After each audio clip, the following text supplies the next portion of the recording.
ನಮಸ್ತೆ ವೀಕ್ಷಕರೇ, ಶುಭೋದಯ. ಜಾತಕ ಫಲ ಕಾರ್ಯಕ್ರಮಕ್ಕೆ ಸ್ವಾಗತ. ನಾನು ಪ್ರಗತಿ ಜೈರಾಮ್. ಸಮಸ್ತ ವೀಕ್ಷಕರಿಗೆ ಗೌರಿ ಹಬ್ಬದ ಶುಭಾಶಯಗಳು. ಇವತ್ತು ಗೌರಿ ಹಬ್ಬ ಅಂತ ಎಲ್ಲರೂ ಸಹ ಸಡಗರ ಸಂಭ್ರಮದಿಂದ ಇರ್ತೀರಾ. ಆದರೆ ಆಚರಣೆಗೆ ಮುಂಚಿತವಾಗಿ ಈ ಆಚರಣೆಯ ಹಿನ್ನೆಲೆ ಹಾಗೆ ಮಹತ್ವವನ್ನು ತಿಳಿದುಕೊಂಡು ಆಚರಣೆ ಮಾಡಿದರೆ ಅರ್ಥಪೂರ್ಣವಾದಂಥ ಆಚರಣೆ ಆಗುತ್ತೆ. ಹಾಗಾಗಿ ಇವತ್ತಿನ ಸಂಚಿಕೆಯಲ್ಲಿ ಸಂಪೂರ್ಣವಾಗಿ ಗೌರಿ ಹಬ್ಬದ ಬಗ್ಗೆ ಮಾಹಿತಿಯನ್ನು ತಿಳಿಸಿಕೊಡಲಾಗುತ್ತೆ. ಮೊದಲಿಗೆ ಪ್ರಾಜ್ಞರಾದಂತಹ ಶ್ರೀಕಂಠ ಶಾಸ್ತ್ರಿಗಳನ್ನು ಕಾರ್ಯಕ್ರಮಕ್ಕೆ ಸ್ವಾಗತಿಸೋಣ. ಶಾಸ್ತ್ರಿಗಳೇ ನಮಸ್ಕಾರ, ಕಾರ್ಯಕ್ರಮಕ್ಕೆ ಸ್ವಾಗತ. ನಮಸ್ಕಾರಗಳು. ಶಾಸ್ತ್ರಿಗಳೇ, ಇವತ್ತು ಗೌರಿ ಹಬ್ಬ, ಹಾಗಾಗಿ ಗೌರಿ ಹಬ್ಬದ ಹಿನ್ನೆಲೆ ಹಾಗೆ ಮಹತ್ವದ ಬಗ್ಗೆ ವೀಕ್ಷಕರಿಗೆ ತಿಳಿಸ್ಕೊಡೋದಾದ್ರೆ. ಶ್ರೀ ಗುರುಭ್ಯೋ ನಮಃ. ಹರಿ ಓಂ. ಮೂರ್ತಿತ್ವೇ ಪರಿಕಲ್ಪಿತ ಶಶಿಭೃತೋ ವರ್ತ್ಮಾ ಪುನರ್ಜನ್ಮನ ಆತ್ಮೇ ಚಾತ್ಮವಿದಾಂ ಕೃತಶ್ಚ ಯಜದಾಂ ಭರ್ತ ಅಮರಜ್ಯೋತಿಷಾಂ ಲೋಕಾನಾಂ ಪ್ರಳಯೋದ್ಭವ ಸ್ಥಿತಿ ವಿಭಶ್ಚಾನೇಕಧಾಯ ಶ್ರಿತೋ ವಾಚನ್ನ ಸದದಾತ್ವನೇಕ ಕಿರಣಃ ತ್ರೈಲೋಕ್ಯ ದೀಪೋ ರವಿಃ. ಯಾ ದೇವಿ ಸರ್ವಭೂತೇಷು ಮಾತೃರೂಪೇಣ ಸಂಸ್ಥಿತ ನಮಸ್ತಸ್ಯೈ ನಮಸ್ತಸ್ಯೈ ನಮಸ್ತಸ್ಯೈ ನಮೋ ನಮಃ. ಸಮಸ್ತ ವೀಕ್ಷಕರಿಗೆ ಗೌರಿ ವಿಶೇಷ ವ್ರತ ಇದೊಂದು. ಇದರ ತಮ್ಮೆಲ್ಲರಿಗೂ ಇದರ ಶುಭಾಶಯಗಳು. ಅದರ ಮಹತ್ವ, ಅದರ ಅರಿವಿನ ಆರಾಧನೆ ಹೇಗಿರಬೇಕು ಗಮನಿಸೋಣ. ತತ್ಪೂರ್ವದಲ್ಲಿ ಹೊತ್ತಿನ ಪಂಚಾಂಗ ಗಮನಿಸೋಣ. ಶ್ರೀ ವಿಶ್ವಾವಸು ಸಂವತ್ಸರ, ದಕ್ಷಿಣಾಯಣ, ವರ್ಷ ಋತು ಭಾದ್ರಪದ ಮಾಸ, ಶುಕ್ಲ ಪಕ್ಷವಾಗಿದೆ. ಈ ದಿವಸ ಮಂಗಳವಾರವಾಗಿರತಕ್ಕಂಥದ್ದು. ತೃತೀಯ ತಿಥಿ ಹಸ್ತ ನಕ್ಷತ್ರ. ಈ ದಿವಸ ತೃತೀಯ ತಿಥಿ ಮಂಗಳವಾರವೂ ಆಗಿದೆ. ತುಂಬ ಚೆನ್ನಾಗಿ ಹಸ್ತ ನಕ್ಷತ್ರವೂ ಕೂಡಿದರೆ ಸಾಮಗ ಅಂದರೆ ಸಾಮವೇದಿಗಳಿಗೆ ಉಪಕರ್ಮ, ಸಾಮಗೋಪಕರ್ಮ ಅಂತ ಹೇಳ್ತಾರೆ. ಹೀಗಾಗಿ ಅವರು ಆಚರಣೆ ಮಾಡ್ತಕ್ಕಂಥದ್ದು ತುಂಬ ಪ್ರಶಸ್ತವಾದ ದಿವಸ ನೋಡಿ. ಈ ದಿವಸ ಭಾದ್ರಪದ ಮಾಸದ ತೃತೀಯ, ಅದರಲ್ಲೂ ಮಂಗಳವಾರ ಬಂದಿದೆ, ಅಮ್ಮನವರ ವಾರವೇ ಬಂದಿದೆ. ಹೀಗಾಗಿ ಈ ದಿವಸ ತನು ಮನ ಧನ ಎಲ್ಲವನ್ನ ಭಗವತಿಗೆ ಸಮರ್ಪಣೆ ಮಾಡ್ತಕ್ಕಂಥದ್ದು. ಮಾತಾ ಪೂರ್ವ ರೂಪಂ ಪಿತೋತ್ತರ ರೂಪಂ ಅಂತ ಒಂದು ಮಾತು. ಪೂರ್ವ ಯಾರಿಂದ ನಮ್ಮೆಲ್ಲರ ಜಗತ್ತಿನ ಸೃಷ್ಟಿ ಆಯ್ತು, ನಮ್ಮ ಸೃಷ್ಟಿ ಬಿಡಿ, ನಮ್ಮ ಸೃಷ್ಟಿಯೂ ಸೇರಿಕೊಂಡು ಜಗತ್ ಸೃಷ್ಟಿ ಅನ್ನೋದಕ್ಕೆ ಕಾರಣೀಕರ್ತ ಆಗಿರತಕ್ಕಂಥ ಶಕ್ತಿ ಯಾವುದು? ನಾವು ಎಲ್ಲ ನಮ್ಮ ಹುಟ್ಟಿಯ ಕಾರಣ ಯಾವುದನ್ನು ನೋಡ್ತೀವಿ ಅಂದರೆ ತಾಯಿಯನ್ನು ನೋಡ್ತೀವಿ. ಹೀಗಾಗಿ ಮಾತೆಯಿಂದ ಜನನವಾಗಿದೆ ಇಡೀ ಜಗತ್ತು. ಜಗಜ್ಜನನಿ ಅಂತ ಆಕೆಗೆ ಹೆಸರು. ಅಂಥವಳನ್ನು ಆರಾಧಿಸ್ತಕ್ಕಂಥದ್ದು ಇದು ಗೌರಿ ವ್ರತ. ಸ್ವರ್ಣ ಗೌರಿ ಅಂತ ಕರೀತಾರೆ. ಗೌರಿ ಅಂತಂದರೆ ಗೌರಃ ವರ್ಣಃ ಅಸ್ತಿ ಅಸ್ಯಾಹ ಸಾ ಗೌರಿ ಅಂತ ಕರೀತಾರೆ. ಅಂದರೆ ಗೌರಃ ವರ್ಣಃ ಅಂದರೆ ಬಿಳುಪಾದ ಬಣ್ಣ. ಗೌರ ಅಂತಂದರೆ ಸ್ವಲ್ಪ ಮಟ್ಟಿಗೆ ಆ ಅರಿಶಿನ ಸೇರಿರುತ್ತೆ ಸ್ವಲ್ಪ ಪ್ರಮಾಣದಲ್ಲಿ. ಅಂಥವಳನ್ನು ಗೌರಿ ಅಂತ ಕರೀತಾರೆ. ಗೌರಿ ವ್ರತ. ಮುಂಚೆ ಆಕೆ ಕಪ್ಪಾಗಿದ್ಲಂತೆ. ಒಂದು ದಿವಸ ಸಭೆಯೆಲ್ಲ ಸೇರಿದೆ. ಆ ಸಭೆಯಲ್ಲಿ ಪರಮೇಶ್ವರ ಎಲ್ಲ ಸರಿ ಕಣೆ, ನೀನು ಸ್ವಲ್ಪ ಕಪ್ಪಾಗಿದೆಯಾ ಅಂತ ಅನ್ನಂತೆ. ನೋಡಿ, ತುಂಬ ಬೇಜಾರಾಗೋಗಿ, ಗೊತ್ತಲ್ಲ ಹೆಣ್ಮಕ್ಳಿಗೆ ಏನಾದರೂ ಸ್ವಲ್ಪ ಡಾರ್ಕ್ ಇದೆಯಾ ಅಂದ್ಬಿಟ್ರೆ ಕಥೆ ಮುಗಿದೋಯ್ತು.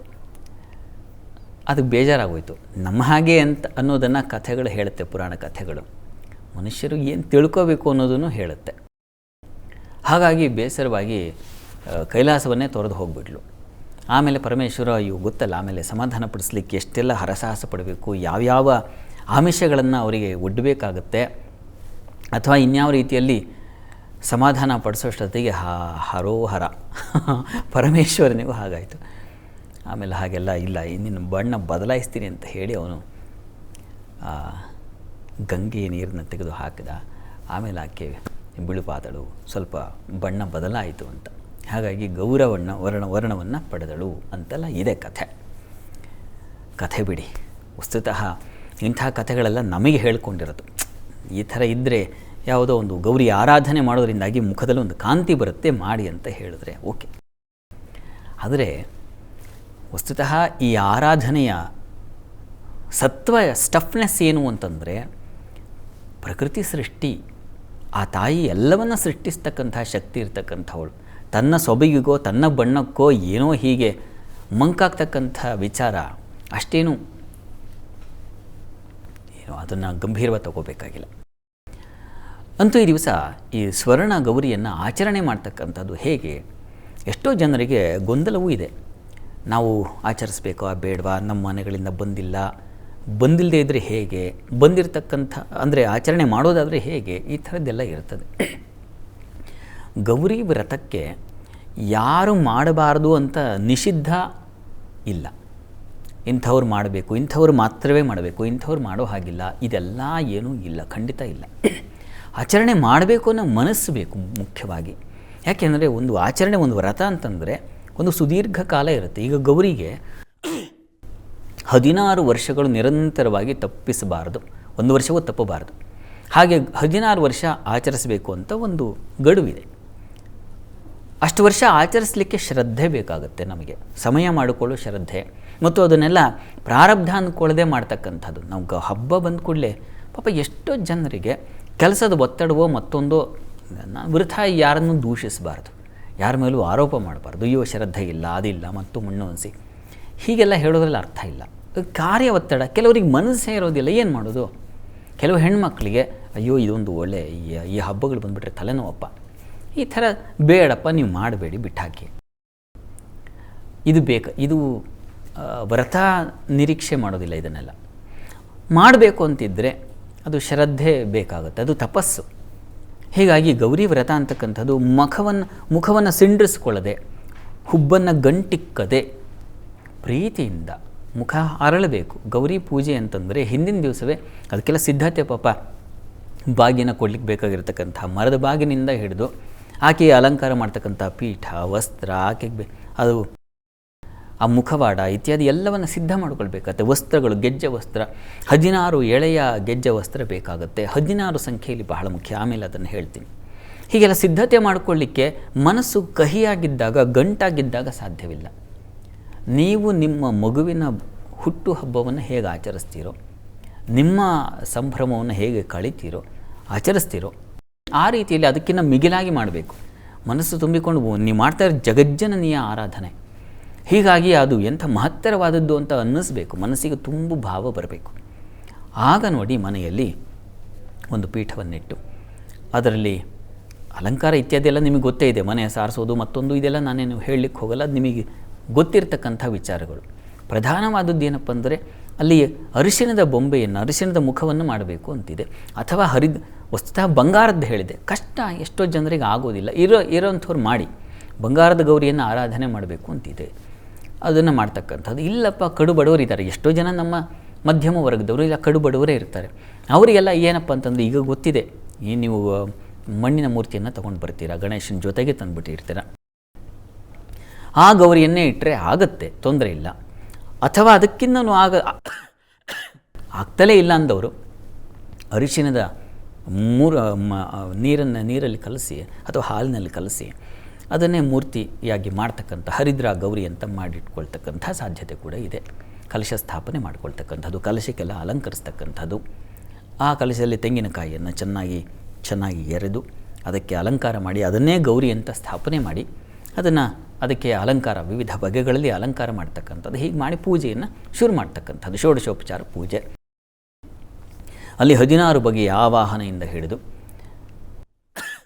ಬೇರೆ ಬೇರೆ ಬಗೆಗಳಲ್ಲಿ ಎಲ್ಲ ನಾವೇನು ಪ್ರತಿ ದಿವಸ ನಮಗೆ ಹೇಗಲ್ಲ ನಾವೇ ಸ್ನಾನ ಮಾಡ್ತೀವಿ, ಬಟ್ಟೆ ಹಾಕ್ಕೊಳ್ತೀವಿ, ಬೇರೆ ಅಲಂಕಾರ ಮಾಡ್ಕೊಳ್ತೀವಿ, ಅದೇ ಥರ ತಾಯಿಗೆ ಕೂಡಿಸಿ ಆಕೆಗೆ ಷೋಡಶೋಪಚಾರ ಪೂಜೆ ನೆರವೇರಿಸಿ, ಅಮ್ಮ ಬಾಮ್ಮ ಕೂತಿದೆಯಾ, ನಿಮಗೇನು ತಗೊಳ್ತೀಯಾ ನೀನು, ನನ್ನ ಕೈಲಿರ್ತಕ್ಕಂಥದ್ದು ಇಷ್ಟೇ, ಮಧುಪರ್ಕ ಅಂತ ಹೇಳಿ ಒಂದು ಬಾಳೆಹಣ್ಣು, ಜೇನನ್ನು ಸವರಿ ಸಮರ್ಪಣೆ ಮಾಡ್ತಕ್ಕಂಥದ್ದು. ಅನಂತರ ಅಭಿಷೇಕಾದಿಗಳನ್ನು ಮಾಡ್ತಕ್ಕಂಥದ್ದು, ಪಂಚಾಮೃತ ಅಭಿಷೇಕ, ಹಾಲು, ಮೊಸರು, ತುಪ್ಪ, ಈ ರೀತಿಯೆಲ್ಲ ಅಭಿಷೇಕ ಮಾಡ್ತಕ್ಕಂಥದ್ದು. ಆಮೇಲೆ ಪ್ರಧಾನವಾಗಿ ವಸ್ತ್ರ ಸಮರ್ಪಣೆ ಮಾಡ್ತಕ್ಕಂಥದ್ದು. ಅದರ ಮಧ್ಯದಲ್ಲಿ ಈ 16 ಗಂಟಿನ ದೂರದ ಸ್ಥಾಪನೆಯಾಗುತ್ತೆ.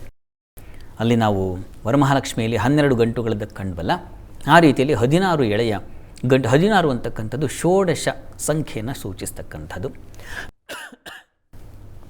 ಆಕೆಗೆ ಬಹಳ ಶ್ರೀವಿದ್ಯಾ ಮಂತ್ರದಲ್ಲಿ 16 ಅಕ್ಷರಗಳುಳ್ಳಂಥ ಒಂದು ಮಂತ್ರ, ಬೀಜಾಕ್ಷರಗಳಿದ್ದಾವೆ.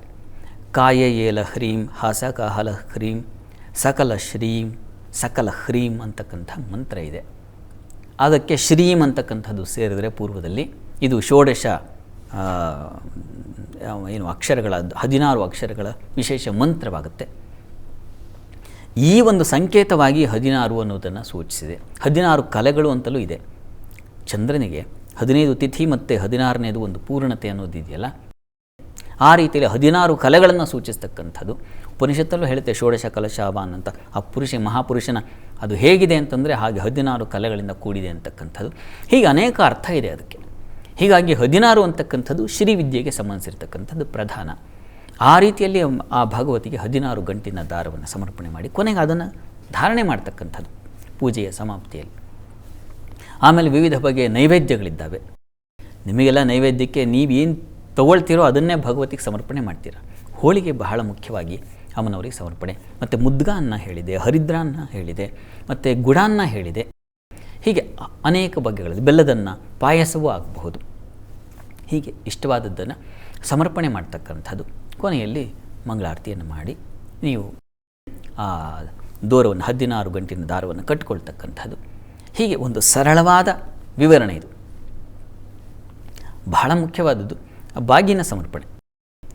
ತಾಯಿ ಬಾಗಿನ ಅಂತ ತವರು ಮನೆಯಿಂದ ಬಂದಿರತಕ್ಕಂಥದ್ದನ್ನು ತವರು ಮನೆಗೆ ಕೊಡ್ತಕ್ಕಂಥದ್ದನ್ನು ಈ ರೀತಿಯಲ್ಲಿ ನಿಮ್ಮ ಇದೆಲ್ಲ ಸಂಪ್ರದಾಯ. ನಿಮ್ಮ ಮನೆಯಿಂದ ಬಂದಿರತಕ್ಕಂಥದ್ದು. ನಿಮ್ಮ ಮನೆಗಳಲ್ಲಿ ಇದನ್ನೆಲ್ಲ 25 ಜನರ ಹತ್ರ ಕೇಳಿಕೊಂಡು ಅವ್ರ ಮನೇಲಿ ಹಾಗೆ ಇವ್ರ ಮನೇಲಿ ಹೀಗೆ ಇದನ್ನೆಲ್ಲ ಗೊಂದಲ ಮಾಡ್ಕೋಬೇಡಿ.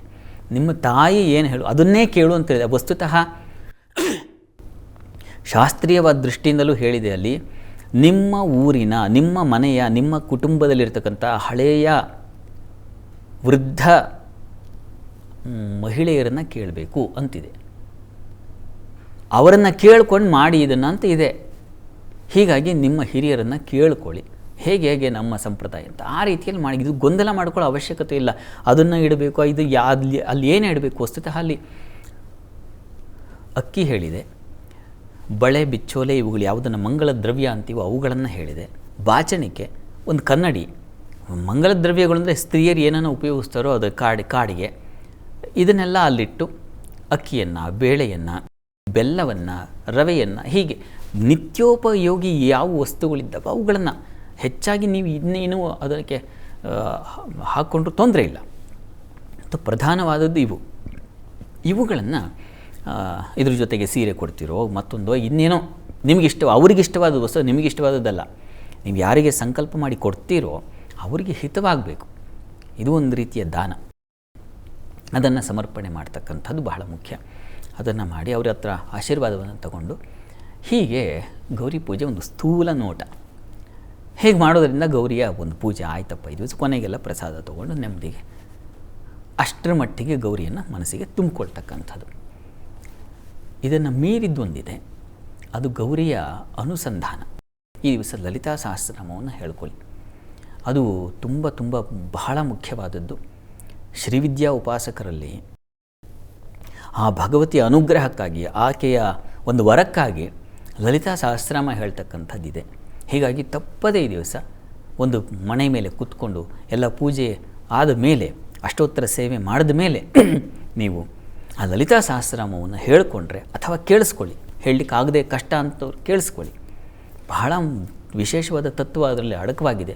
ವಶಿನ್ಯಾದಿ ವಾಗ್ದೇವತೆಯರು ಆ ತಾಯಿಯ ಸೌಂದರ್ಯವನ್ನು ವರ್ಣಿಸ್ತಕ್ಕಂಥ ಒಂದು ವಿಶೇಷವಾದ ಭಾಗ ನಾವು ಬ್ರಹ್ಮಾಂಡ ಪುರಾಣದಲ್ಲಿ ಕಾಣ್ತಕ್ಕಂಥ ಆ ಲಲಿತಾ ಉಪಾಖ್ಯಾನ ಏನಿದೆ ಅದರಲ್ಲಿ ಬರ್ತದೆ. ಇದು ತುಂಬ ವಿಶೇಷವಾದ ಫಲ ಕೊಡ್ತಕ್ಕಂಥದ್ದು. ಅದಕ್ಕೆ ಸಾಟಿಯಾದದ್ದು ಮತ್ತೊಂದು ಇಲ್ಲ ಅಂತ ಹೇಳ್ತಾರೆ ಲಲಿತಾ ಸಹಸ್ರನಾಮಕ್ಕೆ.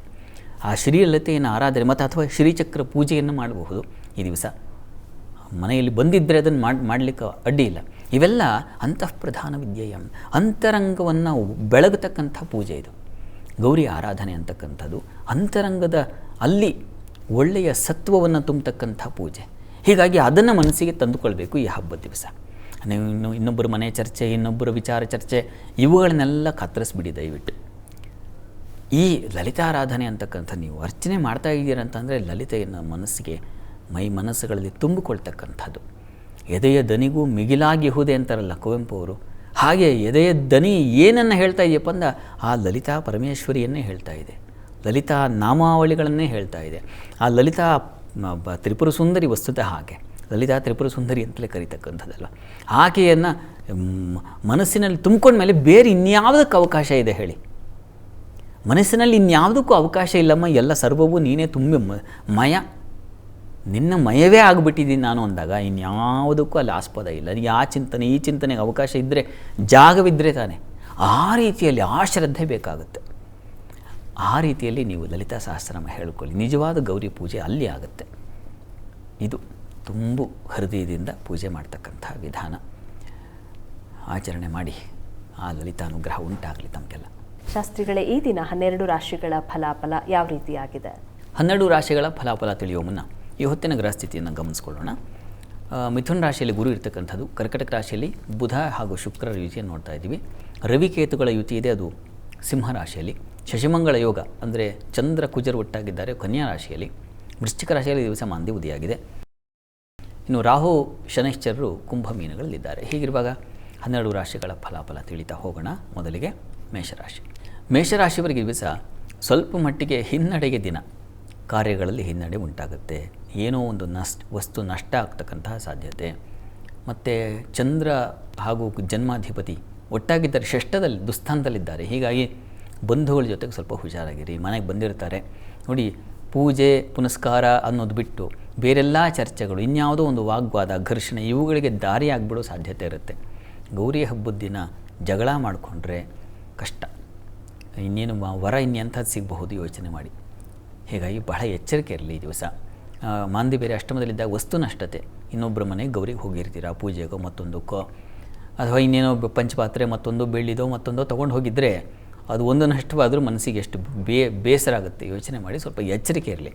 ನಿಮ್ಮ ಪೂಜಾ ಸಾಮಗ್ರಿಗಳೋ ಮತ್ತೊಂದೋ ನಿಮ್ಮ ವಸ್ತುಗಳ ಬಗ್ಗೆ ಗಮನ ಇರಲಿ. ಈ ದಿವಸ ಅಂಥದ್ದೊಂದು ಬೇಕು. ಪ್ರಾರ್ಥನೆಗೆ ದಿವಸ ಕರ್ತವೀರ್ಯಾರ್ಜುನ ಸ್ಮರಣೆ, ಗೌರಿ ಪ್ರಾರ್ಥನೆ ಎರಡೂ ಮಾಡಿ. ಇನ್ನು ವೃಷಭ ರಾಶಿ. ವೃಷಭ ರಾಶಿಯವರಿಗೆ ಈ ದಿವಸ ನಿಮಗೆ ವೃತ್ತಿಯಲ್ಲಿ ವಿಶೇಷವಾದ ಅನುಕೂಲ. ಏನು ವೃತ್ತಿ ಈ ದಿವಸ ಎಷ್ಟೋ ಜನರಿಗೆ ಕೆಲಸ ಇರ್ತದಲ್ಲ, ಅಂಥವರಿಗೆ ವಿಶೇಷ ಅನುಕೂಲ ಅಂತೂ ಚೆನ್ನಾಗಿದೆ. ಹಿರಿಯರ ಸಹಕಾರ ಇತ್ಯಾದಿ. ಕೆಲವು ಪಾಪ ಪೂಜೆ ಮುಗಿಸ್ಕೊಂಡು ಹೋಗ್ತಕ್ಕಂಥವ್ರಿಗೆ ಅನುಕೂಲದ ವಾತಾವರಣ. ಆಯಿತು ನಿಧಾನಕ್ಕೆ ಬಾ ಅಂತ, ಯಾವುದೇ ಕಿರಿಕಿರಿ ಇಲ್ಲ ಈ ದಿವಸ ಆಫೀಸ್ಗಳಲ್ಲಿ. ಆ ಥರದ ಒಂದು ಲಕ್ಷಣ ಚೆನ್ನಾಗಿದೆ.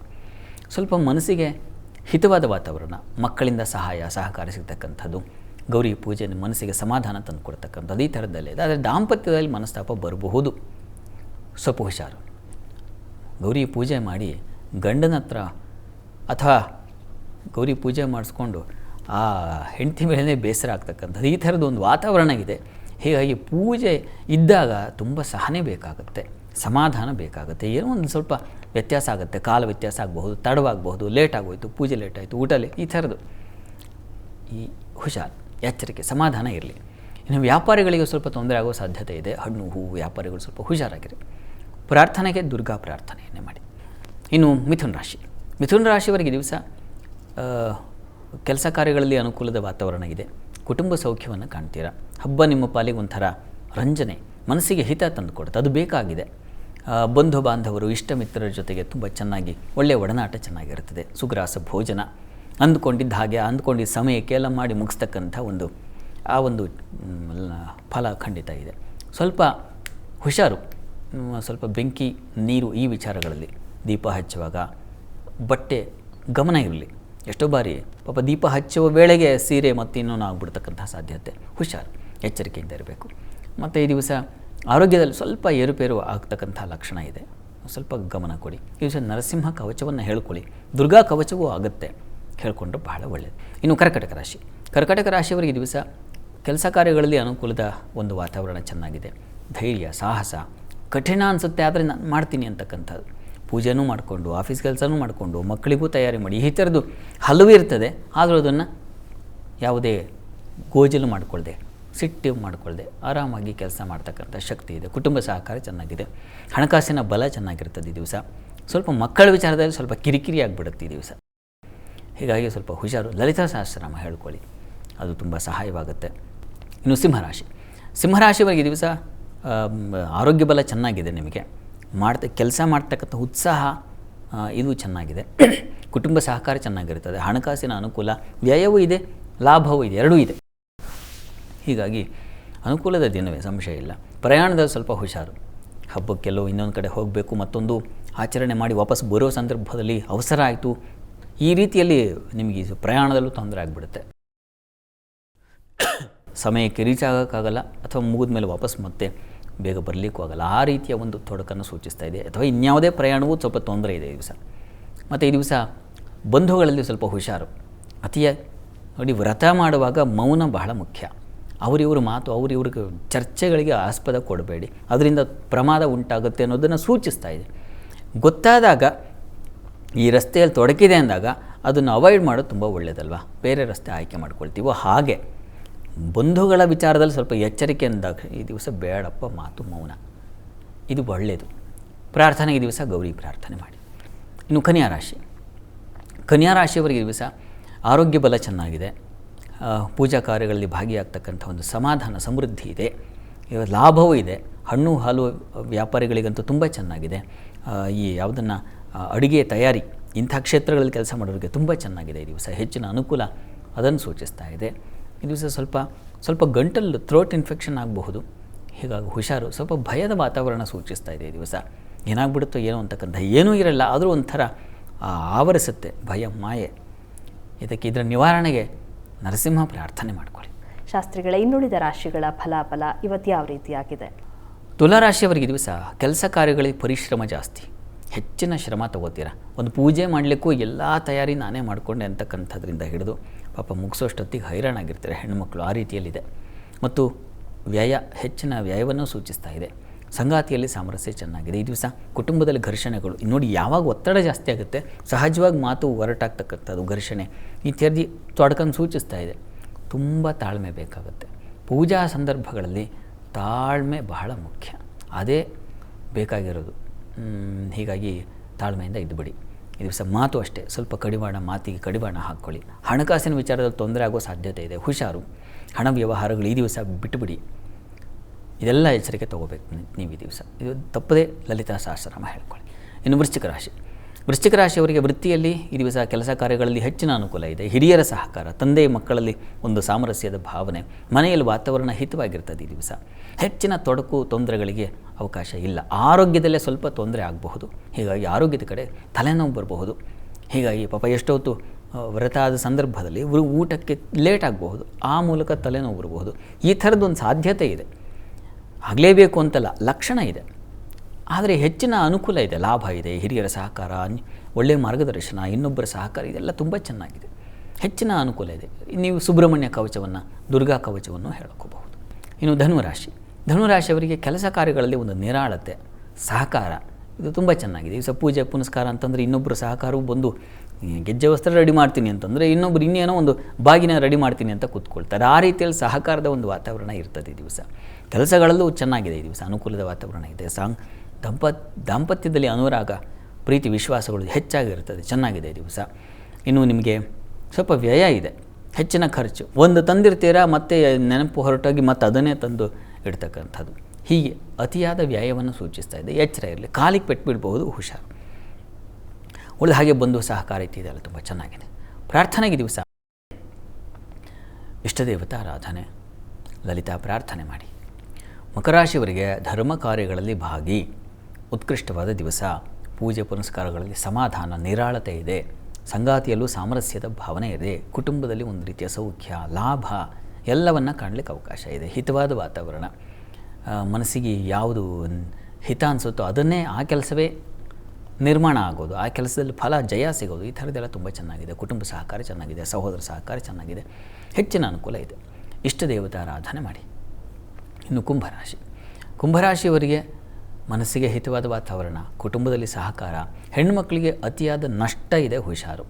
ಸ್ವಲ್ಪ ಮನಸ್ಸಿಗೆ ಬೇಸರ ಆಗೋ ಘಟನೆ ನಡೆಯುತ್ತೆ. ಚಂದ್ರ ಕುಜ ಒಟ್ಟಾಗಿದ್ದರೆ ಅಷ್ಟಮದಲ್ಲಿ, ಹೀಗಾಗಿ ಏನಾಗುತ್ತೆ, ಸ್ವಲ್ಪ ಮನಸ್ಸಿಗೆ ನೋವಾಗುವ ಘಟನೆ ನಡೆಯುವ ಸಾಧ್ಯತೆ ಇದೆ, ಹುಷಾರು. ಕೆಲಸಗಳಲ್ಲೂ ಅಷ್ಟೇ ವಿಘ್ನಗಳು ಬರುತ್ತೆ, ತೊಡಕು ಬರುತ್ತೆ. ಕೆಲಸ ಯಾವುದೊಂದು ಆಗಲಿಲ್ಲ ಅಂದುಕೊಂಡ ಸಮಯಕ್ಕೆ ಈ ಥರದ್ದಿದೆ. ಹೀಗಾಗಿ ಸುಬ್ರಹ್ಮಣ್ಯ ಪ್ರಾರ್ಥನೆ ಮಾಡಿ. ಇನ್ನು ಮೀನರಾಶಿಯವರಿಗೆ ದಾಂಪತ್ಯದಲ್ಲಿ ಅನುಕೂಲ, ಸಾಮರಸ್ಯ, ಮತ್ತು ವೃತ್ತಿಯಲ್ಲಿ ಹೆಚ್ಚಿನ ಅನುಕೂಲ, ಸೌಕರ್ಯಗಳು, ಹಿರಿಯರ ಸಹಕಾರ, ಒಳ್ಳೆಯ ಮಾರ್ಗದರ್ಶನ. ಒಳ್ಳೆಯ ಟೈಮಿಗೆ ಪುರೋಹಿತರು ಬಂದ್ರಪ್ಪ, ಒಳ್ಳೆಯ ಟೈಮಿಗೆ ಕೆಲಸ ಆಯ್ತಪ್ಪ, ಈ ಥರದ್ದು ಒಂದು ಮನಸ್ಸಿಗೆ ಸಮಾಧಾನ ಆಗ್ತಕ್ಕಂಥ ಸಾಧ್ಯತೆ ಚೆನ್ನಾಗಿದೆ. ಇನ್ನು ಸ್ನೇಹಿತರು, ಬಂಧುಗಳಿಂದ ಒಳ್ಳೆಯ ಉತ್ತಮ ಒಡನಾಟ. ಹಬ್ಬ ಅಂದರೆ ಮೈ ಮರೆತು ಹೋಗಬೇಕು, ಆ ರೀತಿಯಲ್ಲಿ ನೀವು ಈ ದಿವಸ ಚೆನ್ನಾಗಿದೆ. ಈ ದಿವಸ ಅನುಕೂಲದ ವಾತಾವರಣ ಸೂಚಿಸ್ತಾ ಇದೆ. ಪ್ರಾರ್ಥನೆಗೆ ದಿವಸ ತಂದೆ ಮಗಳು ಸ್ವಲ್ಪ ಕಿರಿಕಿರಿ ಆಗಬಹುದು. ಈಶ್ವರನ ಆರಾಧನೆ ಮಾಡಿ.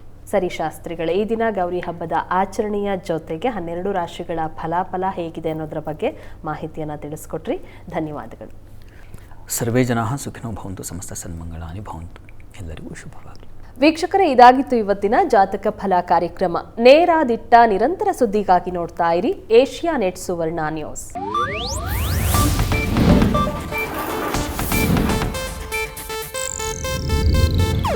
ಇದು ಏಷ್ಯಾನೆಟ್ ನ್ಯೂಸ್ ನೆಟ್ವರ್ಕ್ ಪ್ರಸ್ತುತಿ.